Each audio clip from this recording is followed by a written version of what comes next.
Cam4.fr, le plus grand site de webcam live réservé aux adultes. 14h-16h, Brigitte Lahaie, Sud Radio.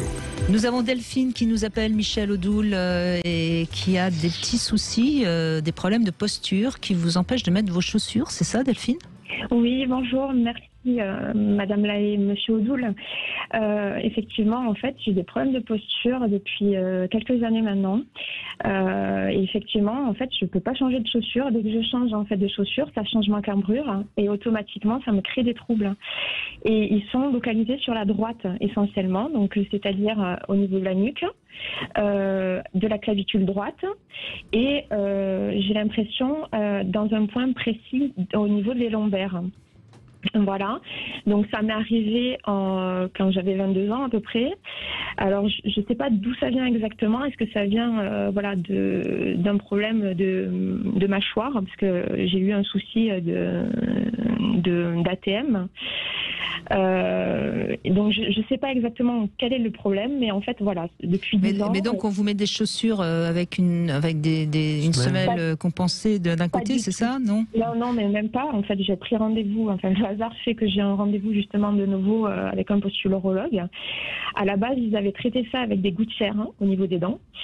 Mais bon, apparemment, l'occlusion s'est remise normalement, mais ça règle pas les problèmes en fait. Donc, c'est un combat, c'est compliqué. Et quand ça me crée des troubles, ça peut me faire des problèmes de déglutition. Ça doit pincer un nerf, j'imagine, au niveau des cervicales, qui fait que je me sens un peu bizarre, confuse. Et c'est assez particulier, quoi.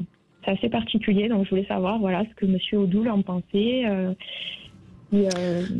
C'est-à-dire, il y a toute une masse d'informations dans ce que vous nous dites, et il faudrait pouvoir, comment on va dire ça, aller un petit peu plus loin dans l'entretien et dans l'historique de ce qui s'est passé vers cette vingtaine d'années où vous avez senti les premiers signes. Ce qu'il faut savoir en tout cas, c'est que la structure corporelle, la structure dorsale, c'est une structure qui est une structure vivante, qui a des points d'ancrage au niveau de l'axe des deux hanches, du bassin et du sacrum, qui est le point d'appui référentiel que nous avons. Et à partir de là, il y a un étagement vertébral qui remonte jusqu'au crâne. Et qu'à partir du moment où il y a le moindre mouvement ou le moindre décalage ou le moindre déplacement sur une vertèbre, et ça a des résonances un petit peu comme si c'était comme, vous savez, les petits serpents en bois mexicains articulés. Oui. Quand on fait bouger, l'intégralité du dos va compenser. Et ce que vous décrivez semble effectivement assez clairement quelque chose qui parle de ça.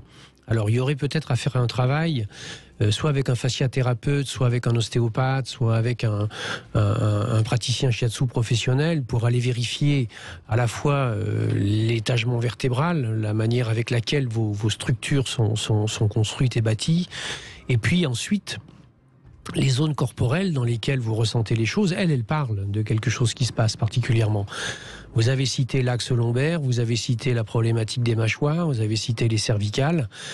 Il y a derrière ça quelque chose qui à chaque fois est latéralisé avec le côté droit.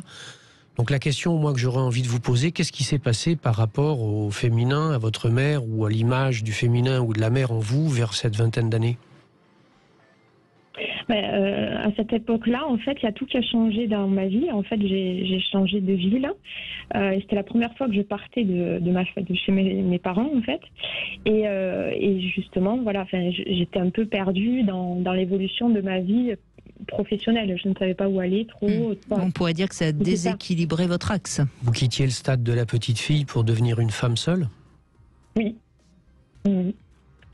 Entre autres, oui, c'est exactement ça.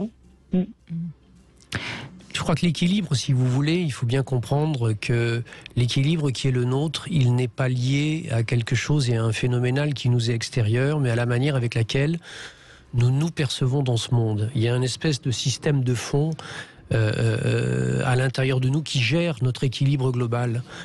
La première des choses qui gère le positionnement que nous avons dans la vie et dans le monde, c'est le regard. Si notre regard et notre tête est droite et porte loin et droit, notre nuque va se tenir droite, les compressions au niveau notamment des premières vertèbres cervicales ne vont pas être trop fortes et il va y avoir une résonance dans toute la colonne. Ça va nous amener à avoir une marche et une avancée qui va être équilibrée au niveau du bassin et au niveau des jambes. Ça va avoir pour conséquence qu'il n'y aura pas de correction nécessaire au niveau des lombaires, etc., etc. C'est-à-dire que là, on est dans le cercle vertueux. En revanche, à partir du moment où nous rencontrons des situations dans lesquelles nous avons du mal à nous percevoir dans le monde dans lequel nous sommes, que ce soit les choix de vie que nous avons faits ou un contexte dans lequel nous avons été projetés, à partir de ce moment-là, la perception que nous avons de nous-mêmes dans l'espace change complètement. Et cette perception, si elle a vraiment été perturbée, eh bien, elle peut avoir des conséquences sur ce qu'on appelle effectivement le postural. Donc il y a peut-être pour vous quelque chose à retravailler. Sur le plan physiologique et mécanique, moi je vous conseillerais soit par exemple d'aller faire de la danse à titre d'amateur ou d'aller pratiquer quelque chose comme le tai chi ou éventuellement même de l'aïkido sans vouloir rentrer dans une pratique martiale, mais à travers des techniques et des pratiques qui sont des pratiques équilibrantes autant avec la latéralité droite que la latéralité gauche. Sur le plan physiologique, je pense qu'effectivement, il y aurait un vrai besoin à ce que vous fassiez revisiter et revalider. C'est déjà une bonne chose que vous n'ayez pas de talonnette ou vous n'ayez pas de choses comme ça, mais allez faire revérifier vraiment votre état joint vertébral. Il y a même des tables d'étirement qui permettent de faire ça sans aucun problème. Sur le plan psycho-émotionnel, il y a vraiment à stabiliser votre image de vous-même en tant que femme et la manière avec laquelle vous vous projetez dans cette image-là, voire éventuellement peut-être 2-3 choses à pacifier avec votre mère. D'accord. Est-ce que je peux me permettre de vous poser une dernière question ? Mais bien sûr, Delphine, allez-y. Je voulais savoir, parce que j'ai aussi un fibrome, quelques fibromes et les règles hémorragiques qui me créent une très forte anémie aussi. Je voulais savoir ce que vous en pensez. Bon, on est encore dans du féminin. Mais on est encore du féminin, maman. Et donc, il y a manifestement encore des pertes de vie dans votre être par rapport à ce qu'est l'image de la mère et ce qu'est l'image du féminin. Vous avez eu un désir d'enfant qui a été frustré ou pas ? Alors, j'ai toujours pas eu d'enfant et c'est vrai que j'ai peur d'être mère en fait. Enfin, pas d'être mère, mais d'accoucher. Alors, du coup, je me focalise dessus. Voilà. Mais j'ai eu une fausse couche, mais jeune, donc bon voilà, ça a été un choc, mais pas comme quand on désire le garder, quoi. Ça, je sais pas. Moi, ce que je vois, c'est que vous avez levé le bon lièvre. Bon, en tout cas, je pense que ça nécessite un petit travail thérapeutique sur votre manière de vous envisager en tant que femme, votre relation évidemment au maternel. Je crois que là, il faut vraiment en passer aussi par là, parce que c'est pas simple pour vous visiblement. Non, c'est pas très simple. Et si vous voulez pouvoir regarder loin vers l'avenir en gardant la tête haute, ça demande aussi un travail thérapeutique. Oui. Occupez-vous de vous, prenez soin de vous. Vous êtes la personne la plus importante.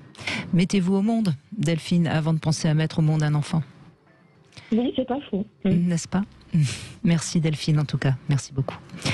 On va donner la petite devinette du jour. C'est Sacha Guitry qui a comparé le mariage au restaurant. Pourquoi le mariage, c'est comme le restaurant ? Voilà, je trouve que c'est assez juste, peut-être. Enfin bon, vous avez le temps de réfléchir pour me donner la réponse.